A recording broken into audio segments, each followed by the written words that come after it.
रामलाल, तेरी मेहनत खत्म। अब निकल जा इस खेत से, वरना अंजाम बुरा होगा। मगर सेठ जी, ये खेत तो मेरा है ना। रामलाल, ये खेत तेरा था, अब से इसका मालिक मैं हूं। सेठ जी, दया कीजिए, ऐसा मत कीजिए। रामलाल, याद रख, आज से इस खेत पर तेरे कदम पड़े तो अंजाम बुरा होगा। ऊपर वाला देख रहा है सेठ जी, और कर्म का फल सबको भुगतना पड़ता है।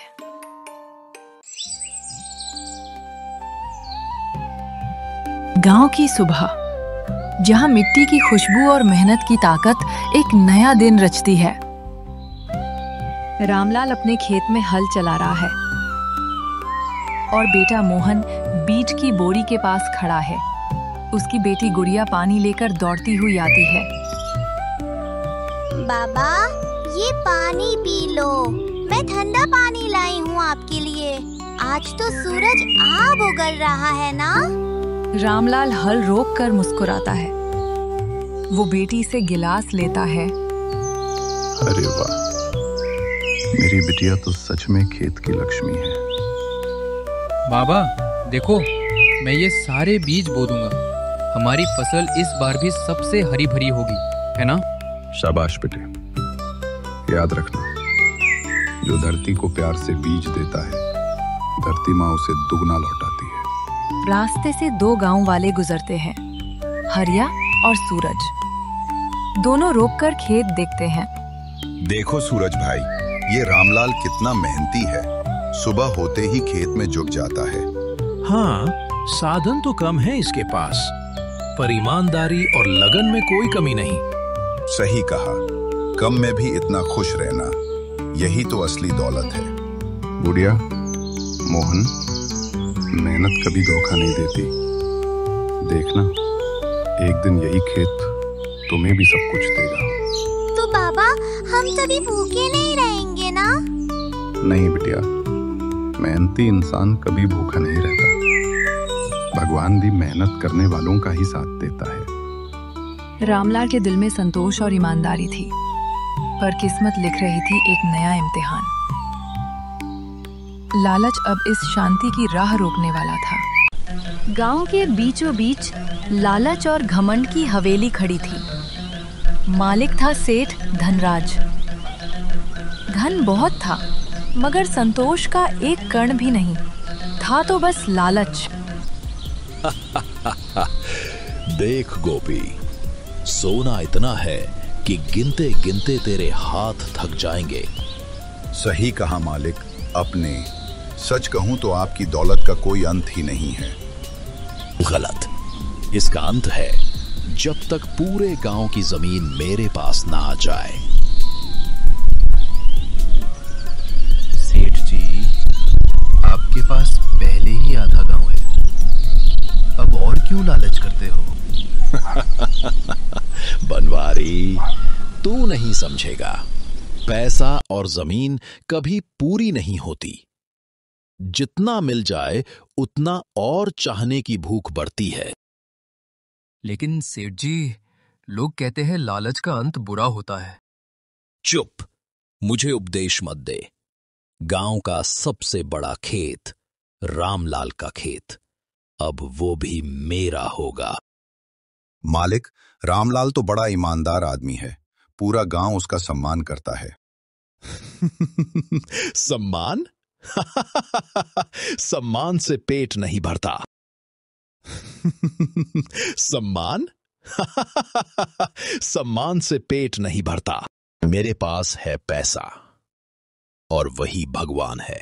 धनराज के दिल में बस लालच था। उसे बिकता था तो सिर्फ पैसा, और उसके लिए अब अगला शिकार था गरीब किसान रामलाल। गांव की मिट्टी, जहां मेहनत पसीने से सिंचती है, लेकिन लालच की नजर हमेशा मेहनत पर ही पड़ती है। खेत की हरियाली के बीच से अचानक कदमों की आहट गूंजती है। सोने की छड़ी जमीन पर टकराती है। टक टक टक। चमकदार कपड़े पहने, तिरस्कार भरी मुस्कान लिए सेठ धनराज अपने 2 नौकर गोपी और बनमारी के साथ खेत में दाखिल होता है। परे ओ रामलाल, कसम रुपयों की, आज से ये खेत मेरा हो गया है। देख ये कागज, इसमें तेरे ही अंगूठे की मोहर लगी है। कसम रुपयों की, अब ये जमीन तेरी नहीं, मेरे खजाने की है। क्या? मुझसे धोखे से अंगूठा लगवाकर मेरी जमीन हड़प ली सेठ जी?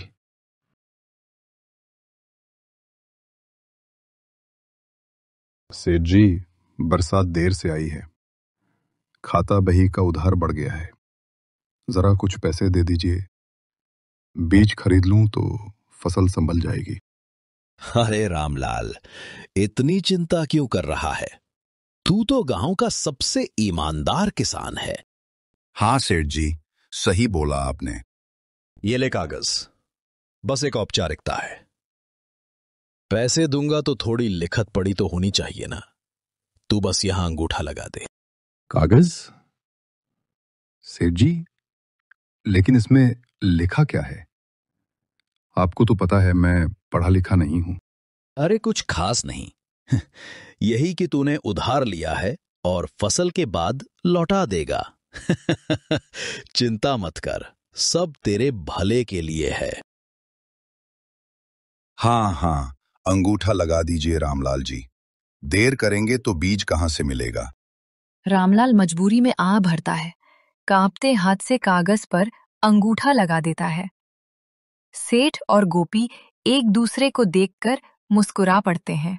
गरीबी और मजबूरी अक्सर ईमानदार को झुका देती है, और यही पल लालचियों के लिए सबसे बड़ा अवसर बन जाता है। ऐसा मत कीजिए, ये खेत तो मेरे बाप दादा की अमानत है। यही हमारी रोटी का सहारा और बच्चों का भविष्य है। ये खेत तेरे बाप दादा की अमानत हो या तेरे बच्चों का सपना, अब ये सब मेरा है। और हां, अब यहां तेरा साया भी नहीं दिखना चाहिए। सेठ जी, हम गरीब सही, पर मेहनत से जीते हैं। हमारी रोटी हमसे ना छीनो, यही तो हमारी जिंदगी का सहारा है। गरीब तो हमेशा रोते हैं। रोटी चाहिए तो मेरे यहां नौकर बन जाओ। मेरे बाबा नौकर नहीं हैं, वो खेतों के राजा हैं। राजा? ये तो मेरे पैरों की धूल भी नहीं। सेठ जी, आज आपने हमारी रोजी छीन ली, पर याद रखो, ऊपर वाला सब देख रहा है। ऊपर वाला? यहां भगवान नहीं, सिर्फ मेरा पैसा चलता है। नहीं सेठ जी, दौलत पर नहीं, कर्म पर दुनिया चलती है, और कर्म का फल हर किसी को मिलता है। एक दिन आपको भी भुगतना पड़ेगा। रामू अपनी पत्नी और बच्चों के साथ सर झुकाकर अपने खेत से बाहर आता है। उनकी आंखों में आंसू हैं। गरीब किसान की आवाज गांव में गूंज गई। लालच हंस रहा था, पर किस्मत चुपचाप अपना खेल बुन रही थी। जिसे दौलत पर घमंड चढ़ जाए, वो सोचता है कि गांव भी उसका गुलाम है।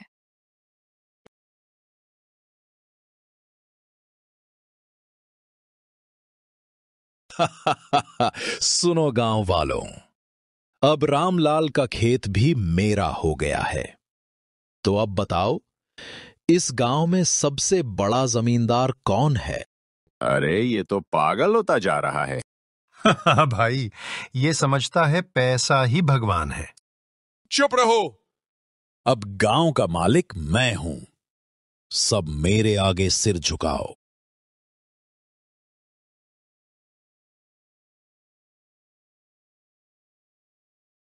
मालिक, मालिक, उठिए, कपड़े सब गंदे हो गए। अरे अरे, जमींदार साहब कीचड़ में धान बोने आए थे क्या? चुप, सब चुप रहो। ये तो बस एक हादसा था। याद रखना, मैं ही मालिक हूं। मालिक, हादसा ही तो कर्म का फल होता है। चुप, अगर ज्यादा बोले तो तुझे भी निकाल दूंगा। गांव की हंसी गूंज उठी, मगर सेठ धनराज ने इसे कर्म का इशारा नहीं माना। उसे लगा बस एक छोटी सी ठोकर है, असली तूफान तो अभी बाकी था। जब मेहनती हाथों से जमीन छिन जाए, तब भूख ही सबसे बड़ी लड़ाई बन जाती है। रामलाल, अनाज तो खत्म हो गया। बच्चों के लिए कल क्या पकाऊंगी? पापा, मुझे भूख नहीं लगी, आप खा लो।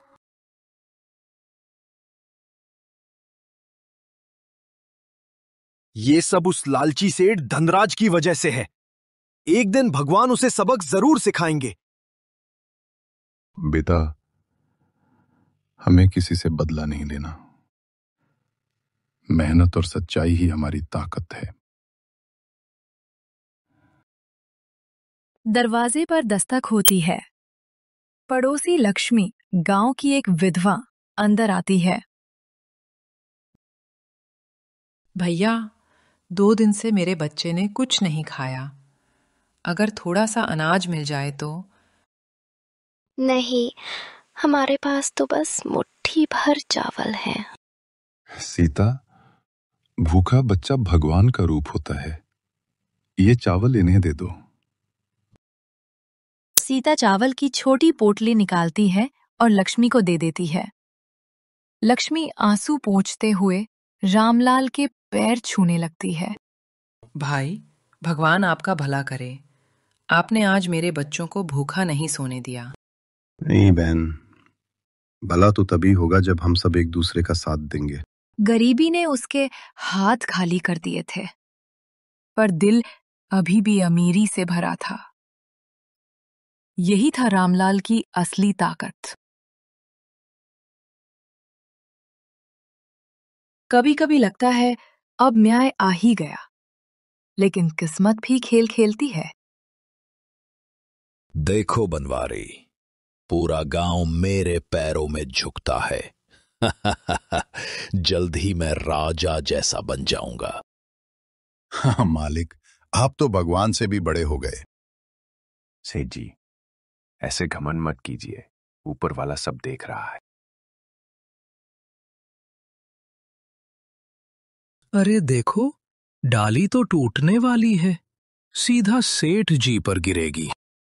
लगता है अब कर्म का हिसाब शुरू होने वाला है। मालिक, बचिए। अचानक पास से गोपी नौकर भागता है और सेठ धनराज की कुर्सी को धक्का मार देता है। कुर्सी कुछ इंच दूर खिसक जाती है और भारी डाली उसके बगल में जमीन पर गिरती है। अरे, बच गया। देखा, मुझे कुछ नहीं हो सकता। मेरे भाग्य को कोई हिला नहीं सकता। भगवान की दया थी मालिक, वरना तो। चुप, ये दया नहीं, मेरी किस्मत है। मैं अमर हूं, समझा? नहीं सेठ जी, कर्म का फल देर से सही, मगर मिलता जरूर है। लोगों को लगा कि न्याय आ गया, मगर असली तूफान तो अभी आना बाकी था।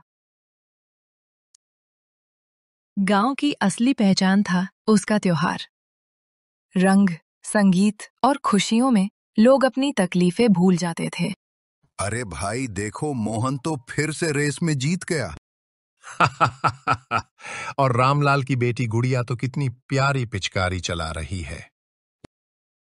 रामलाल, तेरा दिल सोने का है। तू गरीब सही, मगर असली इंसान तू ही है। बहन, ये सब भगवान की कृपा है। त्योहार में सबको बराबरी से खुशी मिलनी चाहिए। अचानक ढोल बजना रुकता है। सेठ धनराज अपने नौकरों और बनवारी के साथ शान से आता है। सब चुप हो जाते हैं। क्यों रे, सब मजे कर रहे हो? त्योहार मनाने की इजाजत किसने दी? गांव का मालिक मैं हूं। मालिक तो नहीं। परेशान करने वाला है ये। अरे, त्योहार तभी होगा जब मेरी पूजा होगी। जाओ, मेरे नाम का झंडा चौक पर लगाओ। जी मालिक, अभी लगवाता हूं।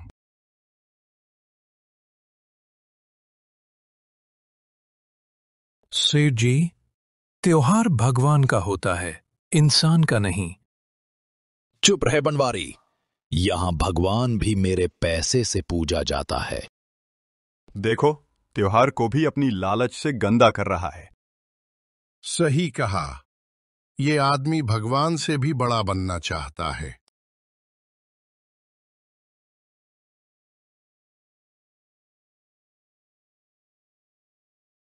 सेठ जी, त्योहार सबका होता है, यहां अमीर गरीब का फर्क नहीं, भगवान सबके हैं। तू मुझे सिखाएगा? याद रख, अब तू खेत से भी गया और त्योहार से भी। तेरी यहां कोई जगह नहीं है। त्योहार की खुशियां एक बार फिर लालच की छाया में दब गईं, मगर ऊपर वाला सब देख रहा था। असली परीक्षा अब शुरू होने वाली थी। खुशियों के बीच जब अचानक अंधेरा छा जाए, समझो प्रलय दरवाजे पर खड़ा है। बाबा, ये बादल अचानक से कैसे आ गए? बिटिया, लगता है तूफान आने वाला है, सबको घर लौटना चाहिए। गांव वाले अफरा तफरी में सामान समेटने लगते हैं। औरतें बच्चों को पकड़कर भागती हैं। अरे, ये तो बरसों बाद मैंने ऐसा आसमान देखा है। हाँ, लगता है आज तो बहुत तेज बारिश आएगी, जल्दी चलो। सेठ धनराज अब भी चौक में खड़ा है, घमंडी अंदाज में। अरे ओ मूर्खो, ये बादल और ये तूफान मेरे खजानों को छू भी नहीं सकते। मेरी हवेली पत्थर की है, सब मेरी मुट्ठी में है। सेठ जी, प्रलय से बड़ा कोई नहीं। ये इंसान और उसके लालच का फर्क नहीं देखता। मालिक, मुझे डर लग रहा है, आसमान गरज रहा है। चलिए हवेली वापस चलते हैं। वो पहली बूंद मानो आसमान ने चेतावनी दे दी हो कि अब हिसाब चुकता होने वाला है। सब लोग स्कूल की इमारत में चलो, ऊंची जगह पर, जल्दी करो।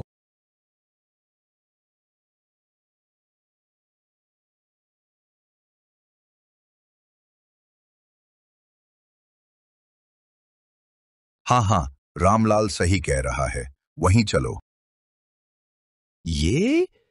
ये कैसे हो सकता है? मेरी हवेली तो अटूट थी। गांव कांप रहा था, हवेली दरक रही थी और लालच की नींव अब ढहने को थी। प्रलय की शुरुआत हो चुकी थी। जब इंसान का घमंड आसमान को ललकारता है, तो प्रलय सब मिटा देता है। बचाओ, पानी घर के ऊपर तक पहुंच गया। कोई मदद करो, मेरा बच्चा बह जाएगा। घबराओ मत, सब लोग लाइन बनाकर आओ, भगवान साथ हैं। बाबा, आप भी जल्दी आइए। पहले गांव वाले सुरक्षित हों, फिर मैं भी आऊंगा बिटिया। नहीं, मेरा खजाना, मेरी दौलत, ये सब मेरा है, इसे कोई नहीं ले सकता। मालिक, सब छोड़कर भागिए, वरना मर जाएंगे। चुप! दौलत के बिना मैं जी नहीं सकता।